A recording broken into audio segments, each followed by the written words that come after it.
All right, mates, welcome back to the channel. Hope everybody's doing well. We are going to talk a little bit about the transition to some jerkbait fishing. That's what we're going to talk about. Why are we going to talk about this now? Because we got to prepare for what is happening with the transition, which will continue to happen in the next few weeks here, that now that we're in September, especially for smallmouth, is they will begin to search for that cooler water that is going to come, that is already starting to come. And so it's important to understand that when this happens in the water column, you get a lot more opportunities to throw the jerkbait, right? And so it's an important technique to use, and you have to have in your arsenal, really throughout the year. There's not a season that I don't at least throw the jerkbait. However, the fall is primarily one of the best times to begin to implement that technique, and how you can vary your ripping techniques. Your cadence is kind of what it's called in your retrieve for reaction strikes. Now, where I am regionally, you have two differing type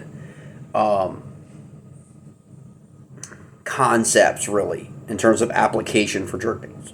You've got your impoundments and your reservoirs and your deeper body, right?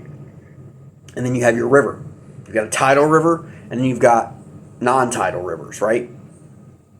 The rivers tend to be shallower, rockier, shallower. Okay, they will tend to warm up faster and cool down faster, right? They're shallower water. Really all depends on how long. Remember, we're entering, September into fall. We're going to start to get shorter days, longer nights.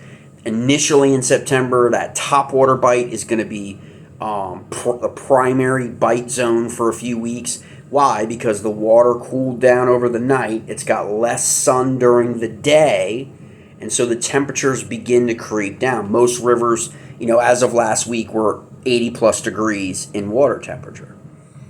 Prime jerkbait, it's a huge spectrum. For me, prime jerkbait fishing is probably 55 to 60 degrees. In that zone is primarily when I'm going to throw the jerkbait the most. Doesn't mean I'm not going to throw it above that or below that, obviously, depending on, conditions.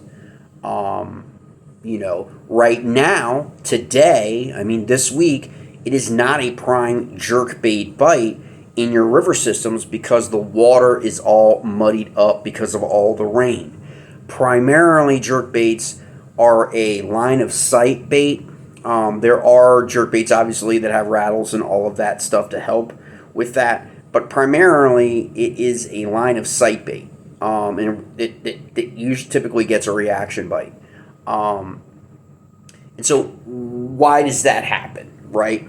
Why is the jerkbait so effective in these windows where the water is cooling down or the water has been cold for a while? And so much of that has to do with the very nature of the metabolism, not so much of the smallmouth, but of the smallmouth forage. Remember, a lot of forage, okay, if you study your forage species in your rivers, a lot of your forage species like warmer water, okay? Not all, but a lot like warmer water, okay? And when that water starts to cool down, that's when they start to kind of go through their metabolic change, and they don't really like that cold water. And that's where you kind of see them almost get kind of like in the water, like just like they're in a daze, right? Or like they were stunned, right? Okay, that's what the jerkbait is mimicking. Are those forage species kind of like dying, really, a slow death, okay? Because they can't acclimate to the cold water. You see that a lot in rivers, okay? Why don't you see certain minnows and certain shiners and certain darters and things like sculpin, things like that during a late fall, early, like where are they, right? Okay, they didn't make it. right? Because of that cold water. There are obviously forages that prefer cold, just like the trout-like species prefers cooler, colder water. And so in western Maryland, for example, in parts of West Virginia and southwestern Pennsylvania, Appalachia, the mountains, you get the trout get turned on. The water temperatures are dropping; they become more active. And if you can find, like we have in western Maryland, certain lakes that are predominantly trout and smallmouth in the mountains in western Virginia, western Virginia actually, western Virginia works too, but also western Maryland. There's your bite. That's your jerkbait bite. Okay, and that's where you to dial in your forage and to match that hatch of those lakes. Again, lakes and reservoirs are different. They have deeper water, okay, than your river system does, right? And so all that factors in terms of the water column, right? You know that bass are going to move towards largemouth, for example. They're going to move deeper, okay? A lot of times they do move shallow to feed in the fall, and maybe backs of coves and stuff, but almost all that has to do with the oxidation aspects of that, right? And that's why you're still always find, like late summer transitional period, smallmouth still wanting to be adjacent to current or ripple because of that oxygen, okay? Because you're going to go through that change in the balance of oxygen in your river, okay? And in your lakes and reservoirs and all of those things. But you tend to find them in deeper water, right? Off points. They've done that to where that is kind of like a transitional phase for them, and they're going to feed up. At the same time, a lot of the forage species are beginning to suffer, okay? And then that's when you basically get your feeding frenzy for jerkbaits, and that's why. You got to remember that, like a lot of times, a lot of your jerkbaits aren't going to go deeper, than that, like that 12 feet, 12 to 14 feet. There are a couple obviously modifications that people have done, some other customs that will go deeper. Usually have to transition to a deep diving crankbait. Jerkbait kind of fills that like 4 feet to 12 kind of zone. If they're deeper than that, like a Smith Mountain Lake, a Lake Anna in Virginia, things like that. Little Seneca Lake in Maryland sometimes. They move towards the middle, deeper water. You're going to have to switch to a deep diving crankbait typically. And that's just what happens. So I get asked a lot, been asked already this week, why I don't do videos anymore or why I don't talk about a couple bait brands anymore, because I don't fish them. That's the honest answer. That's the short answer. I've moved on. I've not always, I've found things that have happened in development and technology and development availability in the custom bait maker that I no longer ever have to throw a Lucky Craft. Okay, I will no longer throw a 6 cents bait. I don't need to throw a 6 cents bait anymore. There are people that absolutely love 6 cents. There are people that absolutely swear by Megabass, swear by Lucky Craft. I don't ever have to throw any of those baits ever again, because I have custom baits and custom bait makers. You can check out Underground Custom on Instagram, Little Frishies on Instagram and TikTok. You can check out Willamette Weapon Lures on TikTok, Instagram, and Facebook. These individuals are making the same baits that perform in the water better, okay? And part of the reason why I say better is because not only are they matching the forage in the specific fishery, but they're suspending longer. They're staying in that suspended rate, which is what you want in a jerkbait, okay? When you're doing a rip pause, you're doing your twitch and go, your jerk pause, all the different techniques, okay? At the end of the day, you want your jerkbait to be suspending in that water column, right? Keeping its shape and its balance. So you don't want, you want it to be erratic, but you want it to be balanced. You don't want it to be rolling over and twisting and all of that. That's unnatural, like in the water column. Okay, you want it to stay balanced, and that's what you're looking for. But I will tell you this, and because full transparency, there is a brand I still carry with me, and I still throw the Jackal. Okay, that's the only. At this point, but suddenly now a lot of my custom jerkbaits, are performing as good or better in circumstances than the Jackal re-range. Okay, probably one of the most popular patterns. Okay, which is why I still carry these. Love the smallies. Love that chartreuse bottom. Okay, love the action of this. This was a 4 foot. Will dive to 4 feet. The action, it's still one of the best, and it's balance and counterweight, and it's got a little rattle to it as well that works.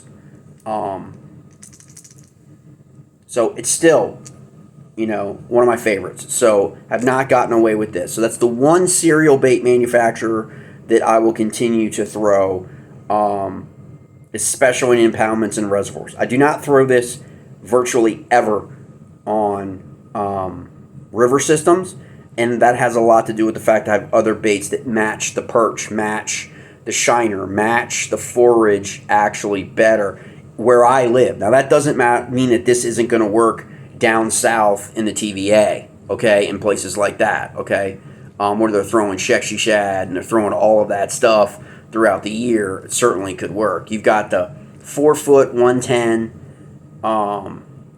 Jackal re-range, and then you've got its sibling, which is the MR 110 MR, which is 8 feet. Okay, now this one doesn't have the chartreuse bottom. It does have a tighter action to it and a lot louder rattle that I find than the 110. So those two I'm keeping in my arsenal. I don't throw the Vision 110s anymore. I don't need to. I don't throw the Lucky Craft. I know people that love those baits. They're just, they're expensive. They're expensive as all get out. I don't think you get your money's worth. Always have to change out the hooks on the Visions. Okay, the hooks wear faster than any other hooks. But again, if your hooks are wearing, you're catching. So, it's all a matter of, again, comfort and confidence. For me, I just have found other jerkbaits in the custom market that are the same blank, the same length, the same weight. The bill might be a little bit different, as I'm going to show you right now. And that's for me and where I fish. That's why I gravitate to those in the fall. It's no knock on Sixth Senses, their crankbaits too, and stuff like that. I just have found through the custom community guys that are making, from the same everything about the bait is the same, except for the pattern that's painted on it, right? That I can get to have match my forage. And so that it just all works instead of going down an aisle at a big box store and trying to find something. And so that's really what I look for in terms of that. Now, rod selection. I know I don't do enough of this. I apologize, guys, because of changing this year, right? I haven't done a video. I don't think I'm going to do a video. But I basically changed rod. I basically changed out from being a boater to being a kayaker and meeting new people and seeing who reps certain brands and who's pushing certain brands and how they are professionally or not. And all that stuff is part of, how I gravitate to brands, right? Those pro staff people are the front line.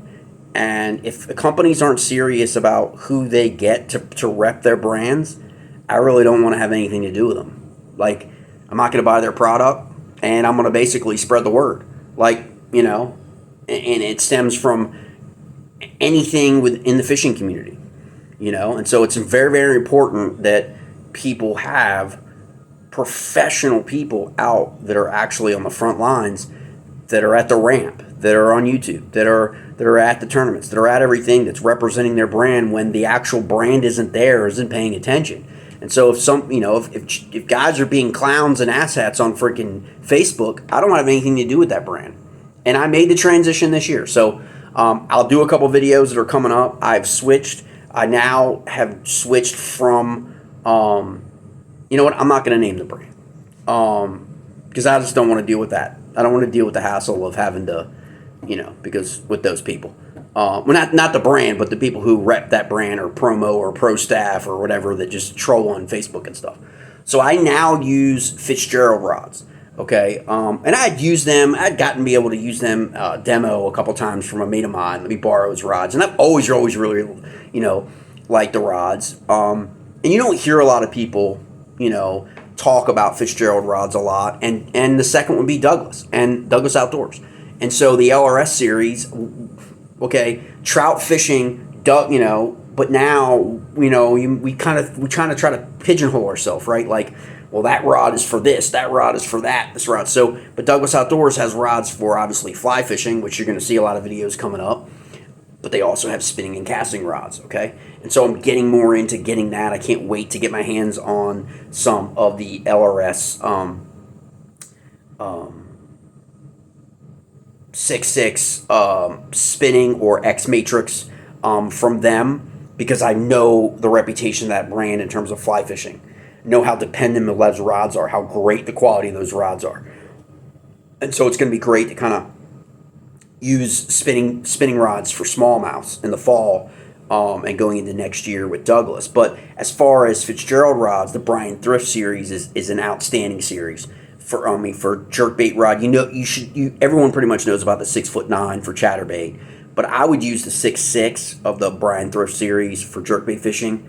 I just like that length with jerkbaits, depending on the techniques you're using in terms of, are you using the side rip pause, or are you going to do the up down? That's where you basically are watching your tip, and you're going up depending on, and that length for me, I mean 6'6" to 6'9", I think you're okay for me.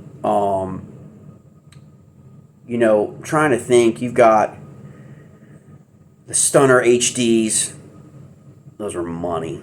The all-purpose for Fitzgerald rods. So we're going to do a little bit more of that. We'll get more into the guides and all that, the artist guides.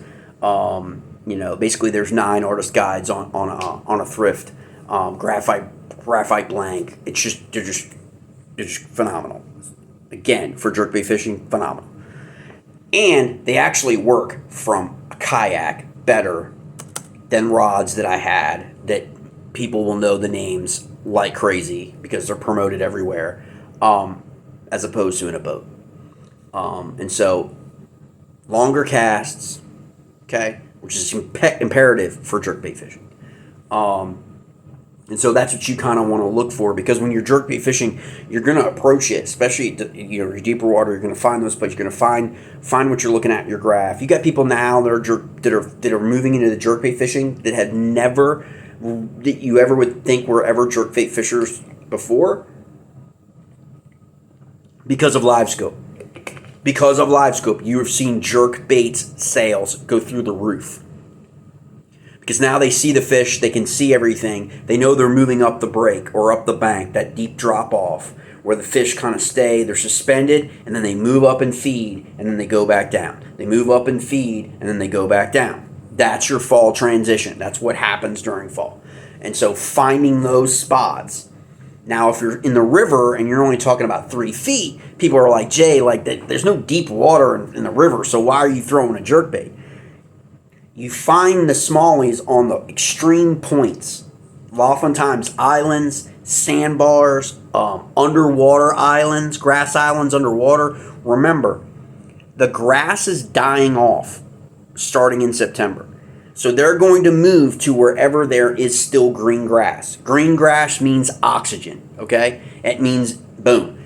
Brown grass means dead. They're not going to be there. Smallies are not going to hang around. Okay, they want that oxygen flow and everything that's on. Plus bait fish, all that stuff are going to be around green grass underneath, not that. So think about that. So jerk baits, obviously, here's what we're breaking them against, right?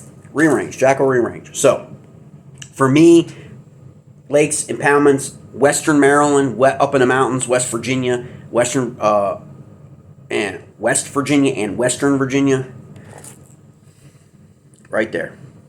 Okay, it mimics the trout pattern. They are going to be active now as the water cools. Okay, they're going to be coming up to feed as the water cools. Smallmouths are going to be jumping all day on these baits. Okay, already happened. I've already seen it happen. Okay, it's going down. Okay, so your rainbow trout species patterns, right? Okay, then you've got your reservoir, lake, also river system, perch style pattern. Okay, look at the difference in the bills here. Okay, again, re-range. Okay, a little bit deeper, suspends, tighter together, better erratic function. Okay, and then we've got the scope in here. Really love this one. Okay, and then the last one I'll have here on the jerkbait is one that now I've been catching fish on, and absolutely freaking think it's fire. But it's the last one I have today because the other ones are out on the upper bay. I loaned out to mates fishing on the upper bay. Is this one right here? Okay, it's a phenomenal jerkbait. Okay, and this is a Willamette weapon jerkbait. Okay, great hooks, great action, tight.